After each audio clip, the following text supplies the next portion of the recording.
माघ पौर्णिमा म्हाळसादेवीची कथा नक्की ऐका. समुद्र मंथनातून अमृताचा क्लश बाहेर पडताच अमरतत्व प्राप्त होण्यासाठी तो घेण्यासाठी देव आणि दानव यांच्यात झटापट चालू होते. देव आणि दैत्य यांनी सागरांचे मंथन चालू केले. या मंथनातून एक दिव्य अशा अनेक वस्तू बाहेर पडू लागल्या.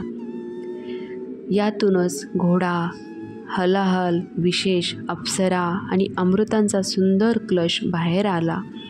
हा क्लश पाहताच देव आणि दैत्य मध्ये झटापटी सुरू झाली, कारण अमृत पिण्यामुळे अमरतत्व मिळणार होते. या संकटातून पार होण्यासाठी विष्णूंनी मोहिनीचे रूप धारण करताच तिच्याकडे पाहताच दैत्यांचे भान हरपून गेले. मोहिनींनी देवांना अमृत पाजणे, दैत्य तसेच राहिले. भगवान विष्णूंनी युक्ती काढली. त्यांना एका सुंदर स्त्रीचे रूप घेतले. तिचे नाव मोहिनी. मोहिनीने आपल्या हाती क्लश धरला. दैत्य तिच्याकडे पाहता पाहता भान हरपून गेले. मोहिनीने देवांना अमृत पाजले. दैत्य तसेच राहिले. मोहिनीने आपली माया टाकून हे संकट दूर केले. मोहिनी अंतर्ध्यान पावली. काही काळ गेला. भगवान शिवांना ते मोहिनी रूप पाहण्याची इच्छा झाली. ते विष्णूकडे आले आणि म्हणाले, भगवान, आपले ते अलौकिक असे मोहिनी रूप दाखवा. भगवान विष्णूंनी मान्यता दिली. शंकर आणि पार्वती तेथेच असताना विष्णूंनी पुन्हा मोहिनी रूप धारण केले आणि ते त्यांच्या समवेत आले. शंकर ते रूप पाहून थक्कच झाले. त्यांचे भान जणू हरपले. विष्णूंनी ते मोहिनी रूप पार्वतीमध्ये अंतर्भूत केले आणि ते अंतर्ध्यान पावले. शंकराने पार्वतीकडे पाहिले. ते मोहिनी रूप दिसू लागले. शंकराला फार आनंद झाला आणि ते म्हणाले, तुझे नाव महालयाशक्ती असे राहील.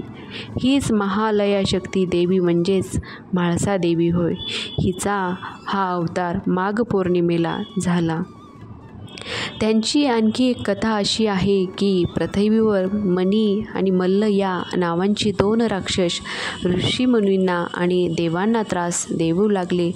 आश्रम उजाड पडले. अध्ययन संपले. सर्वत्र अत्याचाराचे थैमान चालू होते.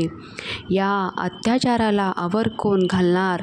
सर्व देव आणि ऋषीमुनी शिवलोकात गेले. तेथे भगवान शंकर पार्वतीसह आसनावर बसले होते. भगवान शंकरांनी ज्ञानसाधना चालवली होती. पार्वती ज्ञानरूपा होऊन शंकराशी तन्मय झाली होती. तिचे तेज अलौकिकरित्या वाढले होते. तिचे डोळे चंद्रबिंबाप्रमाणे चमकत होते. अधूनमधून ती जगाकडे नेत्रकटाक्ष टाकी. यामुळे विश्वातील सर्व घडामोडीची जाणीव त्या कटाक्षात भरून येत आहे. विश्वाच्या या माऊलीला जणू सर्व ज्ञान होते. या दिव्य रूपासमोर सर्व देव ऋषीमुनी आले. त्यांनी भीषण अत्याचाराच्या सर्व कथा त्यांना ऐकवल्या. शंकर पार्वतींना हे ऐकून अत्यंत संतप्त झाले. भगवान शंकरांनी मार्तंड भैरवांचे रूप घेतले आणि पार्वतींनी म्हाळसादेवीचे रूप घेतले. दोघांनी राक्षसावर हल्ला केला आणि त्यांचा नाश केला. म्हाळसा या नावातच मोठा अर्थ भरला आहे. म्हाळसा मधील म म्हणजे ममत्व आणि माया, ह म्हणजे हर्ष किंवा आनंद, लसत्व म्हणजे तेज. म्हाळसादेवी ही श्रद्धाळू भक्तावर ममता करणारी आई आहे. ती आनंददायिनी आहे. प्रसन्नता देणारी आहे. ती अलौकिक अशा तेजाने युक्त आहे. माघ पौर्णिमा या तेजस्वी देवीची अवतार कथा आहे. तुम्हाला आजच्या व्हिडिओमध्ये म्हाळसादेवीची माघ पौर्णिमेचा अवतार कसा वाटला कथेमध्ये तुम्हाला ते नक्कीच कमेंट करून सांगा. अशाच नवनवीन पौराणिक कथा घेऊन येण्याचा मी प्रयत्न करेल. तोपर्यंत धन्यवाद.